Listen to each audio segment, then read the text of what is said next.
जय हिंद साथियों, पुनः ऑनलाइन क्लास में हम करंट अफेयर लेकर के उपस्थित हैं।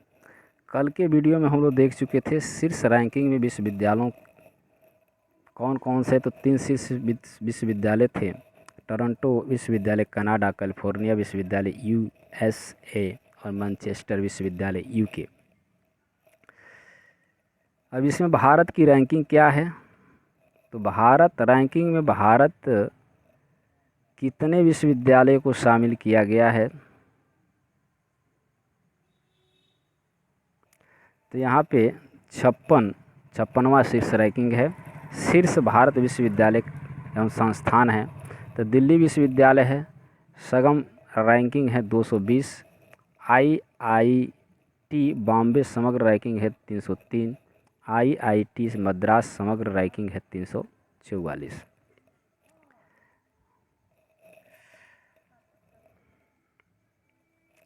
ऑक्सफोर्ड डिक्शनरी ने किस शब्द को वर्ड ऑफ द ईयर 2023 में घोषित किया था? तो 4 दिसंबर 2023 को घोषित किया था रिच। रिच किसका संक्षिप्त रूप है? तो ये है चैरिज्मा का। चैरिज्मा या कैरिज्मा भी पढ़ सकते हैं। अंतर्राष्ट्रीय विश्व बैंक का मानना है अंतर्राष्ट्रीय विश्व बैंक दिवस मनाया जाता है 4 दिसंबर को।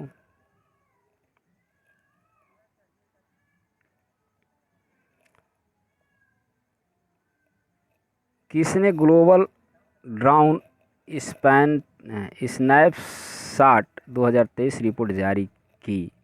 तो 1 दिसंबर 2023 को जारी की UNCCD। रिपोर्ट के अनुसार विश्व भर में कितने लोग सूखे से प्रभावित हैं? तो 1.84 बिलियन। इनमें से कितने प्रतिशत लोग निम्न अथवा मध्यम आय वाले देशों में रहते हैं? तो 85%।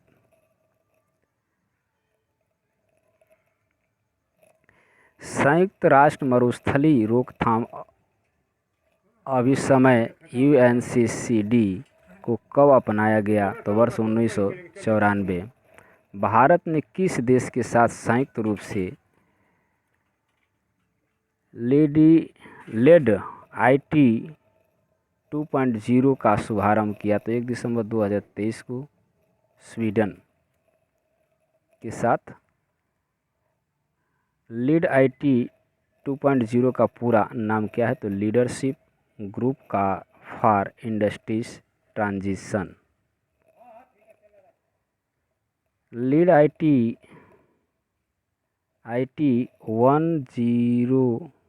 1.0 की शुरुआत कब शुरू की गई? तो वर्ष 2019 में। इसका किस वर्ष तक भारी उद्योगों से नेट ज़ीरो उत्सर्जन का लक्ष्य हासिल करना है? तो 2050 तक।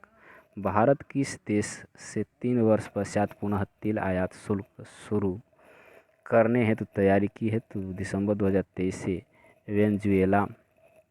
CAC की 46वीं मीटिंग कहाँ आयोजित की गई? तो 27 नवंबर से 2 दिसंबर 2023 को रोम, इटली में। CAC का पूर्ण रूप क्या है? तो कोडेक्स एलिमेंट्रियस कमीशन। CAC की कार्यकारी समिति में एशियाई क्षेत्र के प्रतिनिधियों के रूप में किसे चुना गया है? तो भारत को। CAC क्या है? तो संयुक्त राष्ट्र का खाद्य मानक निकाय है। CAC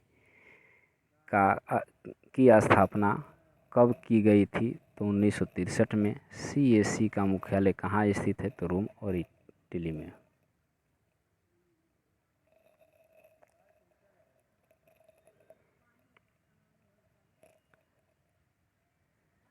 किस देश को अंतर्राष्ट्रीय समुद्री संगठन IMO परिषद के लिए पुनः निर्वाचित किया गया? तो 1 दिसंबर 2023 को भारत।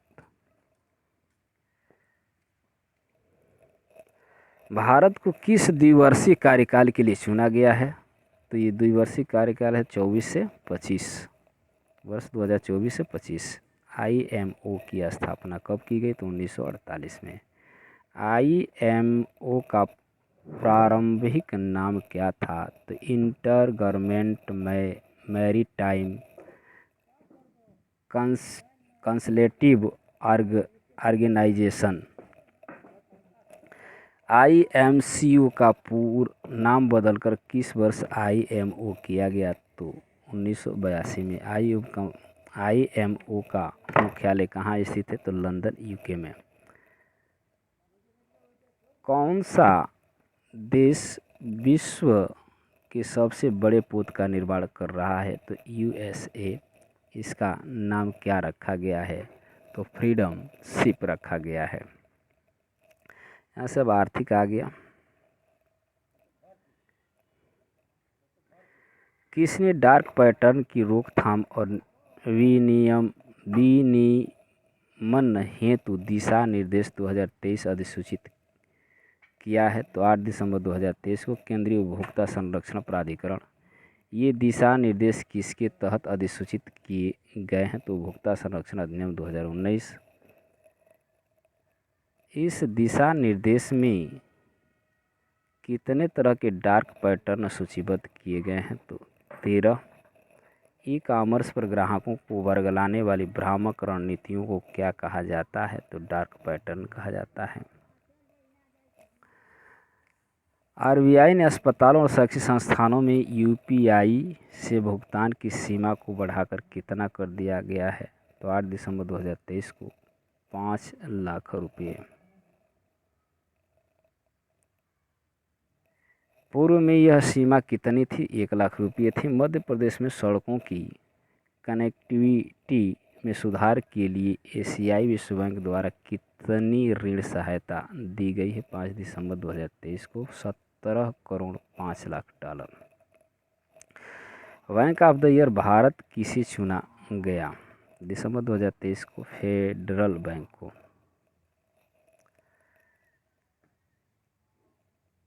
यह चुनाव किसके द्वारा किया गया है? तो द बैंकर फाइनेंशियल टाइम्स। हाल ही में मेघालय के कितने उत्पादों को जीआई टैग प्राप्त हुआ? तो 4। ये 4 उत्पाद कौन से हैं? ये 4 उत्पाद हैं लाकोडोल हल्दी, गोरद कमंदा, गोरू चुबिची मादक पेय और लारनाई मिट्टी के बर्तन। जीआई टैग कितने वर्ष हेतु वैध होता है? तो 10 वर्षों के लिए। जीआई टैग कौन प्रदान करता है? तो पेटेंट, डिजाइन और ट्रेडमार्क्स महानियंत्रण कार्यालय। ग्लोबल क्रेडिट आउटलुक 2024 किसके द्वारा जारी किया गया? तो 4 दिसंबर 2023 को S&P ग्लोबल रेटिंग्स। भारत किस वर्ष तक विश्व की तीसरी सबसे बड़ी अर्थव्यवस्था बन जाएगा? वर्ष 2030 तक। वर्तमान में भारत किस क्रम की सबसे बड़ी अर्थव्यवस्था है? तो 5वें। वर्तमान में विश्व की सबसे बड़ी अर्थव्यवस्था कौन सी है? तो संयुक्त राज्य अमेरिका। एक दिन में सर्वाधिक 18 उत्पादों का जीआई टैग प्राप्त करने वाला भारत का पहला राज्य कौन है? तो 4 दिसंबर 2023 को उत्तराखंड। अब तक उत्तराखंड के कितने उत्पादों को जीआई टैग प्रदान किया जा चुका है? तो 27। विज्ञान है। ओपन सोर्स एआई डेवलपमेंट के लिए एआई अलायंस लॉन्च करने की घोषणा किसने की? तो 5 दिसंबर 2023 को की मेटा और आईबीएम। भारत में दुर्लभ किस रोग से पहले मरीज की मृत्यु हो गई? नवंबर 2023 को पाम्पे रोग से।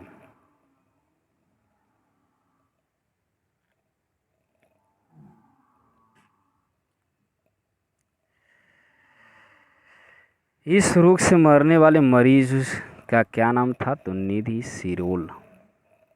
पाम्पे किस तरह का रोग है? तो वंशानुगत रोग है। किस देश के द्वारा दुनिया का पहला चौथी पहला चौथी पीढ़ी का परमाणु रिएक्टर का शुभारंभ किया गया, तो 6 दिसंबर 2023 को चीन। इस रिएक्टर में शीतलन हेतु किस गैस का उपयोग किया गया, तो हीलियम गैस का।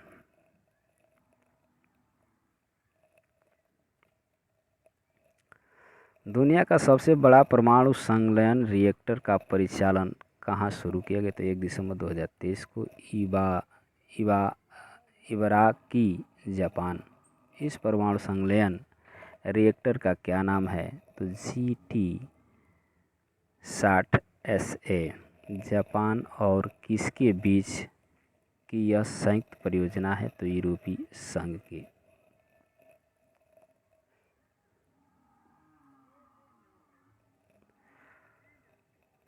ओपन एआई चैट जीपीटी के मुकाबले गूगल ने कौन सी एआई टूल लॉन्च की है, तो जेमिनी। हाल ही में प्राचीन मिस्र में मम्मीकृत बोबन की मूल भौगोलिक स्थान का पता लगाने हेतु वैज्ञानिकों ने किसका उपयोग किया है, तो दिसंबर 2023 को माइटोकॉन्ड्रियल डीएनए। माइटोकॉन्ड्रियल डीएनए शरीर में कहाँ पाया जाता है, तो माइटोकॉन्ड्रिया में पाया जाता है।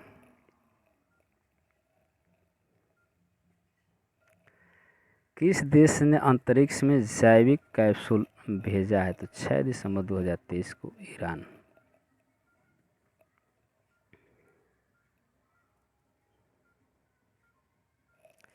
यह है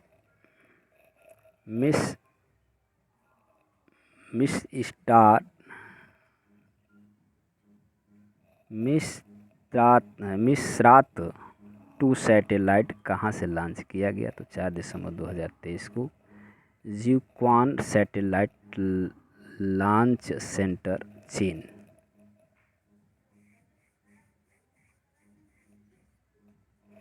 चीन ने इसका विकास किस देश के साथ मिलकर किया, तो मिस्र के साथ। इसे किस रॉकेट के माध्यम से लॉन्च किया गया है, तो लॉन्ग मार्च 2C। कि किसने संयुक्त रूप से कोशिकाओं का उपयोग करके एक जैविक रोबोट विकसित किया है, तो नवंबर 2023 को टाफ्ट और हार्वर्ड यूनिवर्सिटी। इस जैविक रोबोट का क्या नाम है, तो जेनोबोट।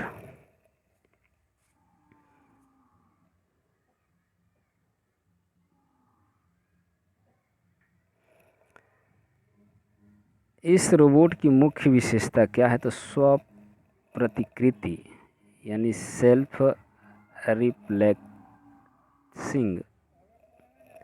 किसने निम्न भूकक्ष के लिए उपग्रह विनिर्माण हेतु सैटेलाजिक इंक के साथ अनुबंध कर हस्ताक्षर किए हैं, तो 29 नवंबर 2023 को टाटा एडवांस्ड सिस्टम लिमिटेड।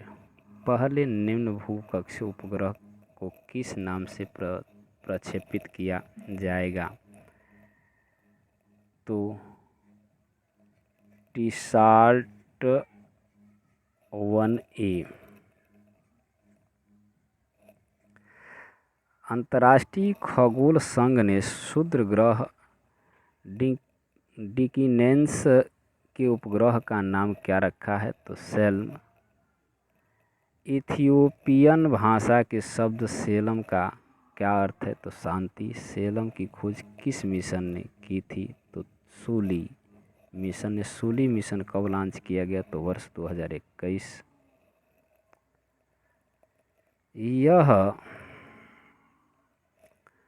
किन क्षुद्र ग्रहों का अध्ययन करने वाला पहला अंतरिक्ष मिशन था, तो ट्रोजन क्षुद्र ग्रह का समूह किस ग्रह की कक्षा यानी ऑर्बिट को साझा करता है, तो बृहस्पति। 8वीं वैश्विक प्रौद्योगिकी शिखर सम्मेलन का आयोजन कहाँ किया गया, तो 4 से 6 दिसंबर 2023 नई दिल्ली में।